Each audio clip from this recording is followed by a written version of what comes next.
Boa noite a todos, boa noite a todas. São 19h30. Vamos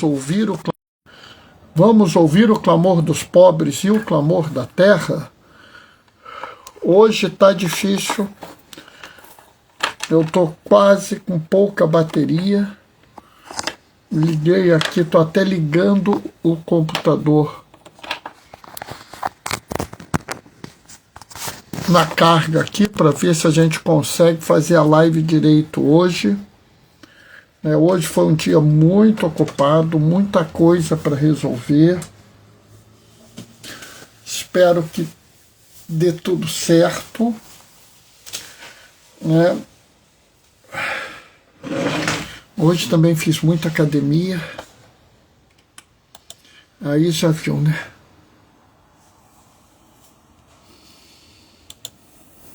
Mas tá bom. Vamos aqui ligar o computador. Mozinho tá lá no quarto me assistindo, né? Ela avisou que ia assistir lá do quarto.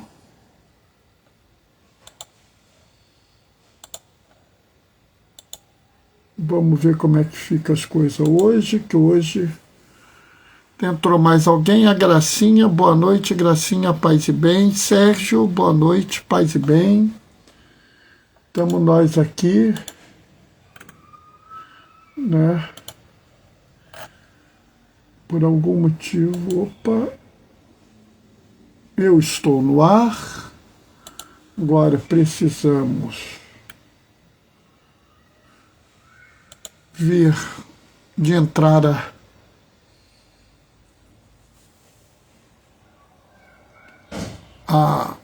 tá entrando minha página. Então estamos indo relativamente bem agora, né? Insisti um pouquinho, mas estamos indo bem, né? Ainda não entrou a página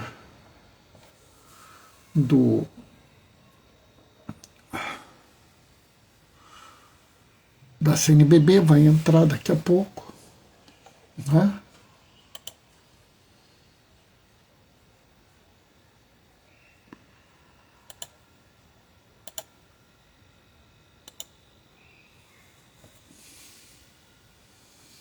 Só esperar um pouquinho.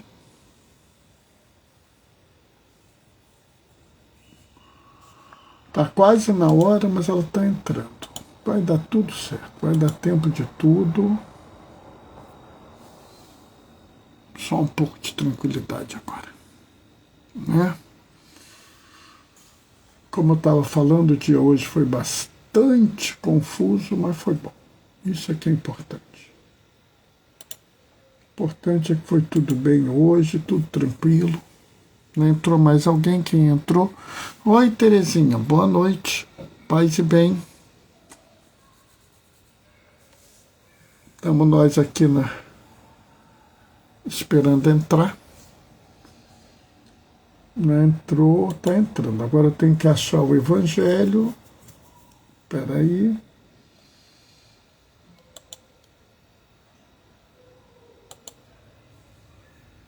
Entrou o Evangelho. E entrou na hora que está na hora da gente começar. O Senhor esteja convosco. Ele está no meio de nós. Proclamação do Evangelho de Jesus Cristo, segundo Lucas. Naquele tempo, Jesus desceu a Cafarnaum, cidade da Galileia, e aí ensinava aos sábados. As pessoas ficavam admiradas com o seu ensinamento, porque Jesus falava com autoridade.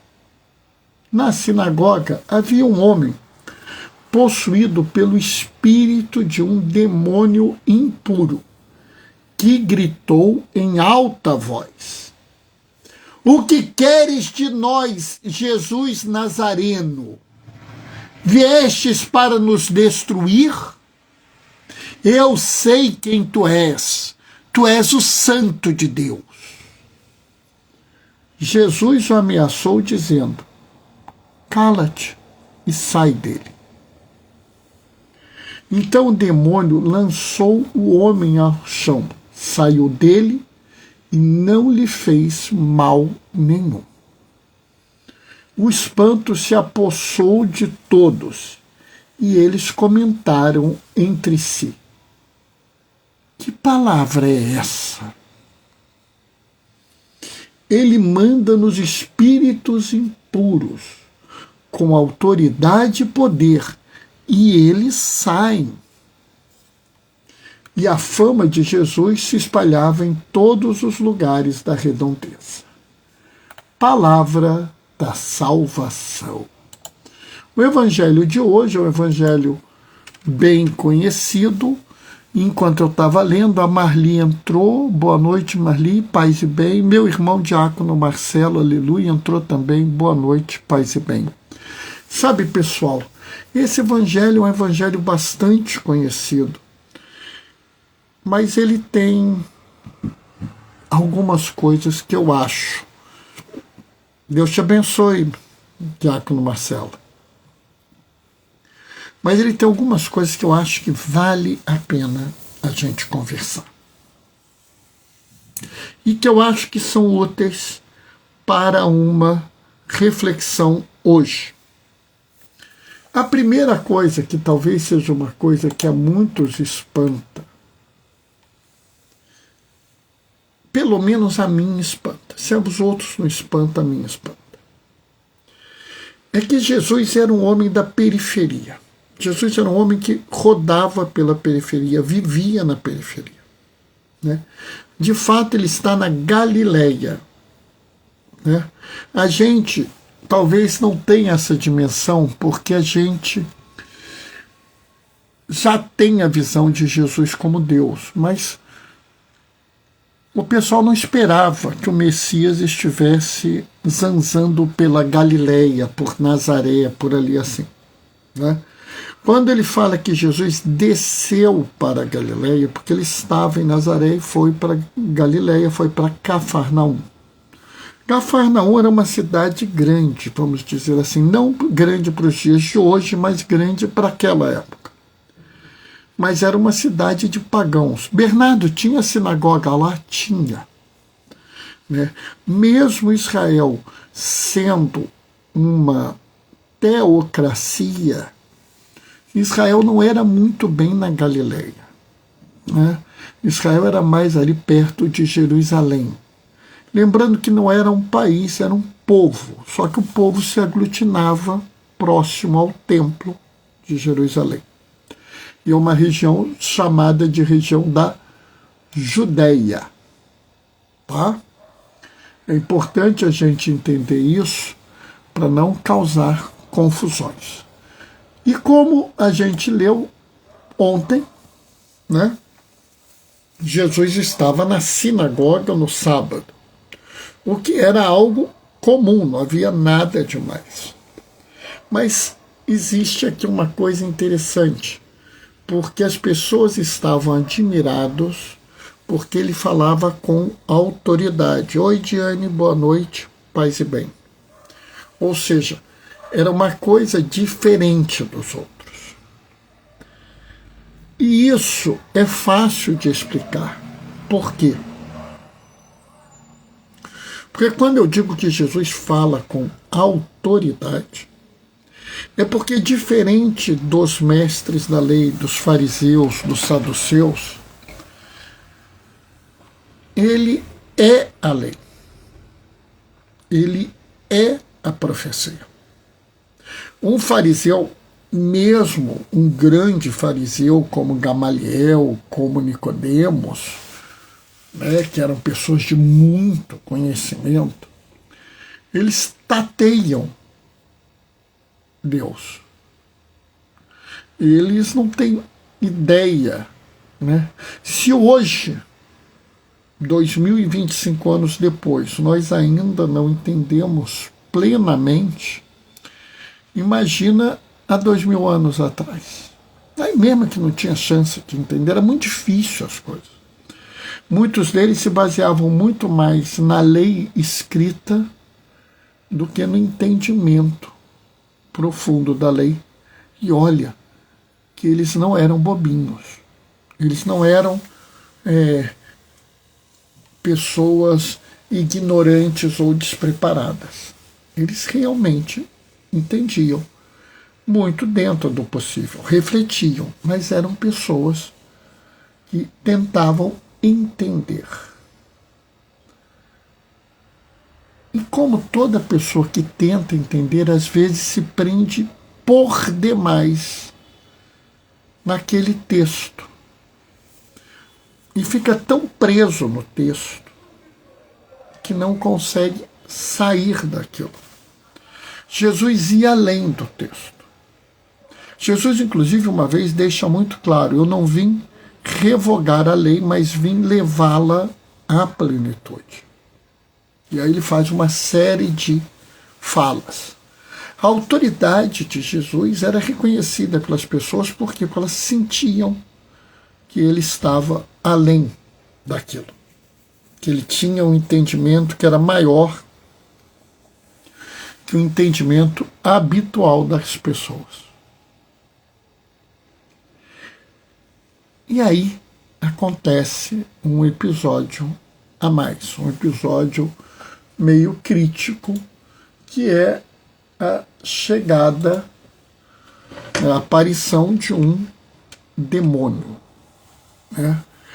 Não é que o demônio nunca estivesse lá, ele sempre esteve lá, mas ele se manifesta neste momento. Ele reage naquele momento, ele aparece para perturbar a todos, e entrou alguém, Alexandre Barbosa de Cristo. Boa noite, paz e bem. Bom, essa criatura que chega, né, e chega lá criando confusão, criando problema. E é muito interessante, eu gosto muito de frisar isso com as pessoas, né? Quem é que mais reconhece a realeza de Jesus no mundo, né? Quem é que mais se apresenta, né, como reconhecedor da realeza? É o que está aqui, né? Se vocês olharem, vocês vão ver claramente que o demônio fala, né? Deixa eu pegar aqui a frase: o que queres de nós, Jesus Nazareno? Viestes nos destruir? É como se ele começasse, vamos dizer, com uma pergunta que é quase um desafio. E ele logo em seguida faz uma afirmação: eu sei quem tu és. Tu és o Santo de Deus. E aqui eu acho que há uma interpretação comumente errada. Muitos olham essa expressão, eu sei quem tu és o Santo de Deus, e interpretam isso com uma leitura mais ou menos do tipo: até os demônios reconhecem a divindade de Jesus. E sabe, durante um bom tempo eu pensei assim também. Até que eu comecei a ler com mais atenção. E comecei a ver uma coisa que me perturbou. Durante todo o Evangelho, quem é que reconhece a divindade de Jesus? Quem é que reconhece a realeza de Jesus? Os demônios. São os demônios que normalmente afirmam que Jesus é o Messias, que Jesus é o Santo de Deus, que Jesus é o enviado de Deus. E isso me levou a uma reflexão que talvez choque algumas pessoas. Se você se lembrar nas tentações do deserto, quando Jesus resiste à terceira tentação, o texto diz assim: e o demônio se retirou para voltar em momento oportuno. O demônio não se deu por vencido. Ele apenas disse assim: eu vou, mas eu volto. E ele volta várias outras vezes para tentar Jesus de novo. E ele tenta com a grandeza. Ele tenta com o reconhecimento da sua divindade. Sabe, Adão não caiu no pecado original por desobediência. Não foi a desobediência o pecado original. A desobediência foi a consequência do pecado original. Como assim, Bernardo? Quando o demônio tenta Adão, ele tenta primeiro a Eva, ele vai na Eva e fala assim: se vocês comerem o fruto proibido, vocês não vão morrer. Vocês vão se tornar iguais a Deus. Ou seja, a tentação foi a tentação do poder. Eles caíram na tentação do poder e por isso desobedeceram. A tentação suprema é a tentação do poder. A tentação suprema é aquela em que você busca o poder, a força. É você ter o acúmulo das coisas. Se eu sou poderoso, eu tenho mais poder que você, então eu tenho mais. Se eu sou forte, eu consigo mais coisa que você, eu tenho mais. A tentação do poder é o que leva ao pecado original. O pecado original é a busca do poder. Lembre-se, o ser humano foi criado à imagem segundo a semelhança do Senhor. Por que o demônio não tenta Jesus com isso? E ele tenta. Ele tentará o Senhor todas as vezes da sua vida. Como ele tentou no deserto: se você é o filho de Deus, transforma a pedra em pão. Se você é o filho de Deus, salta daqui que ele vai te proteger. Todas as vezes ele tentou pelo poder. E aí ele quer que Jesus caia na tentação do poder. Eu reconheço que você é o Santo de Deus, me deixe em paz. Eu reconheço que você é o filho de Davi, me deixa quieto no meu canto. Notam?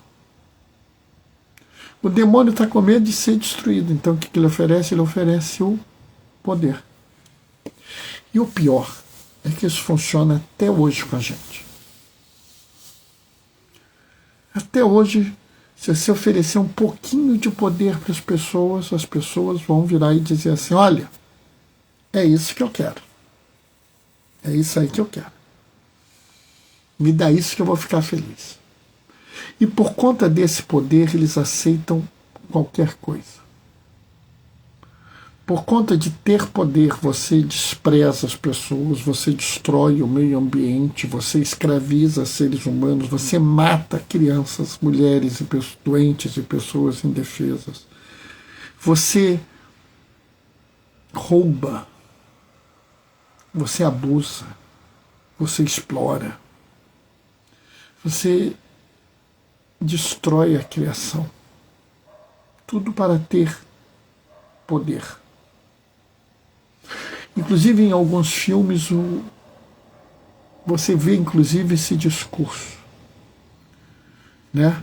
A vítima vira e fala para o vilão: por que você está fazendo isso comigo? E o vilão responde: porque eu posso. Estão vendo? O poder é uma tentação gigantesca. Mas é muito bonito a resposta de Jesus a isso. Jesus o ameaçou dizendo: cala-te. Jesus, ele não solta um impropério, ele não faz uma ameaça, ele simplesmente cala-te. Olha que coisa linda.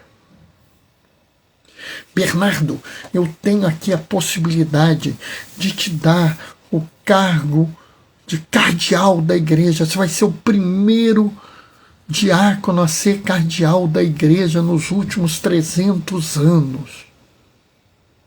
Cala-te. Olha que coisa linda. Bernardo, eu vou te dar, você vai ser o ministro da saúde, você vai fazer o que você quiser na saúde do Brasil. Cala-te. Notam? Ele responde apenas com cala-te. Frente à tentação do poder, à tentação da força, à tentação do acúmulo, que você fale no seu coração, cala-te. Quem dera Eva tivesse falado para a serpente, cala-te. Quem dera Adão tivesse falado para o tentador, cala-te. Notam? A melhor resposta para a tentação do poder é parar de ouvi-la. Mas, Bernardo, como eu vou conseguir fazer isso? Porque é muito difícil. Eu sei. E eu digo para vocês que é muito, muito difícil. E quem disser que é fácil, só tem 3 hipóteses. Ou é uma pessoa muito santa, muito próxima da santidade, que a gente pode conhecer, né? Ou está agindo de má fé, ou é mentiroso. Só pode ser um desses 3. Tá? Mas tem uma forma de você conseguir resistir. Tá? E é a autoridade. Hã? Como assim, Bernardo? Você disse que eu não devo buscar o poder, e eu devo resistir ao poder com autoridade, mas a autoridade tem poder. Tem não. Sabe, essa é que é a graça. É que você acha que a autoridade tem poder, porque você acha que a autoridade tem a ver com a autoridade do mundo, com a visão mundana de autoridade. Observem a frase de Jesus: cala-te e sai dele. Então, Jesus age com autoridade. Cala-te e sai dele. Mas o que Jesus estava fazendo naquele momento? O que Jesus estava fazendo ali? Como a gente começou esse evangelho? Ele estava fazendo o quê? Ele estava ensinando na sinagoga. É muito interessante, porque Jesus vira e fala assim: os grandes os grandes do mundo as dominam, e o chefe das nações as oprime. Entre vós não devereis ser assim. Se queres ser grande, sirva aos seus irmãos. Notou? Jesus tem autoridade. E é inegável a autoridade dele, porque ele é o Senhor. E espero, sinceramente, que ele seja sempre o Senhor da sua vida. Sinceramente. A melhor coisa que você pode ter é Jesus como o Senhor da sua vida. Mas a autoridade de Jesus não vem do poder. Jesus tem autoridade porque ele serve. Ele estava servindo as pessoas, ensinando as pessoas na sinagoga. Se lembra que eu falei para vocês que a grande tentação de Adão foi o poder, foi querer o poder, e por isso ele desobedeceu? E todo mundo fala que Jesus resgatou a humanidade pela obediência. Não! Ele resgata a obediência porque ele abre mão do poder. É a palavra grega kenosis. Bem chique, né? Bem chique, falando grego. Kenosis. Esvaziou-se. Paulo, inclusive, fala isso. Cristo, existindo em condição divina, não apegou-se, esvaziou-se de si mesmo e se colocou como servidor. Vem, bem. Adão busca o poder, é tentado pelo poder e por isso desobedece. Jesus se esvazia do poder, se coloca a serviço do plano de salvação e por isso ele nos salva. A autoridade de Jesus vem do serviço. A autoridade de Jesus vem da disposição de abrir mão do poder para servir as pessoas. Pode parecer absolutamente paradoxal para vocês, e de certa forma é, porque nós vivemos na cabeça do mundo. Mas é possível existir autoridade sem poder. É possível que você não tenha poder nenhum, mas você tenha uma profunda autoridade. E sabe, a gente já viu isso algumas vezes. Né? Lá na UERJ, na Faculdade de Ciências Médicas, onde eu estudei, as pessoas contavam uma história da época da ditadura. Os alunos da faculdade saíram para fazer um protesto. E o pessoal do Exército atacou o protesto, jogou uma quantidade de gás lacrimogêneo tão absurda que diziam que não dava para ver o chão. E eles saíram correndo e entraram para dentro da faculdade. Entraram para dentro do hospital. E aí é óbvio que a força militar invadiu o hospital. E aí apareceu o professor Américo Piquet Carneiro, que era um homem pequeno. Não era um homem grande, não era um homem forte. Não tinha nenhum cargo militar, nada, mas se colocou na frente daqueles homens e disse assim: aqui vocês não entram. Isso aqui é uma universidade, vocês não têm autorização de entrar aqui.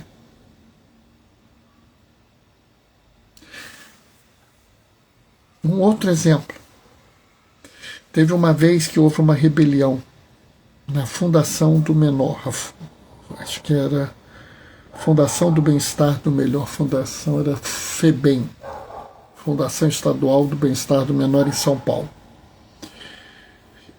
E teve uma série de confusões e a polícia entrou e ia bater naqueles menores todos. O Padre Júlio deu a volta, Padre Júlio Lancelotti deu a volta, mandou eles sentarem, ficou entre eles e os policiais. Vocês devem conhecer Padre Júlio, ele é um homem magrinho. Imagina aqueles policiais bem treinados, fortes. Ele tinha alguma condição de bloquear aqueles homens? Ele tinha poder, autoridade para dar ordem neles? Claro que não. Mas tanto um quanto o outro estavam a serviço e tinham autoridade por causa disso. E por ter autoridade por causa disso, foram lá e foram ouvidos. Em ambos os casos, os poderosos pararam e ouviram. Em ambos os casos, aqueles que tinham a força se curvaram aos fracos. E aqui eu me lembro que Paulo também já falou isso, né? Que às vezes Deus se manifesta nos fracos para confundir os fortes. Por quê? Porque a verdadeira autoridade não vem do poder. A verdadeira autoridade não vem da força. A verdadeira autoridade que existe no mundo é a autoridade do serviço. Manifesta por aquele que nos ensinou o compromisso com o serviço, que é Jesus de Nazaré. E aquele que hoje vos chama a servir. Mas não é servir os poderosos, não é servir os ricos, não é servir os grandes do mundo. É servir os fracos, os pequenos, os marginalizados, os que estão nas periferias sociais e existenciais. É servir a Mãe Terra e construir uma harmonia no mundo inteiro. Aliás, esse é o pedido de oração do Papa Leão para esse mês. Vamos todos juntos e juntas, caminhando no mundo, servindo aqueles que mais necessitam de nós, produzindo paz e harmonia, até chegarmos à terra sem males. Amém? 8h03. Bom, essa foi a reflexão de hoje, né? Espero que vocês tenham gostado, espero que algum de vocês aproveite. Para mim foi bom. Foi radicalmente diferente da homilia que eu fiz hoje de manhã, mas é normal, né? Olha, Marcelo está falando aqui, ó. Estou no meio de vós como aquele que serve. Lucas 22, 27b. Olha aí, ó, pessoal, ó. Ouviram o versículo que o Marcelo colocou aqui, diácono Marcelo, aleluia? Estou no meio de vós como aquele que serve. Lucas 22, 27b. Uau! Vou guardar esse, meu irmão. Diane, amém. Muito bom. Obrigado, Diane. Muito obrigado. Bem, eu vou desligar agora, tá, pessoal? Amanhã é quarta-feira, amanhã tem live. Tá? Depois de amanhã, quinta-feira, eu vou dar um jeito de fazer live. Porque sexta-feira eu não vou fazer live, porque eu vou estar na minha comunidade fazendo a reflexão sobre a Carta aos Romanos. Vai ser a primeira das nossas reuniões, tá? Então, bom, vou me despedir deixando a minha bênção. O Senhor esteja convosco. Ele está no meio de nós. Por intercessão do anjo bom da Bahia, Santa Dulce dos Pobres, desça sobre vós e permaneça para sempre a bênção do Deus Todo-Poderoso no amor, aquele que é Pai, Filho e Espírito Santo. Amanhã, às 19h30, a gente se vê. Até lá. Beijos e bênçãos. Tchau, tchau.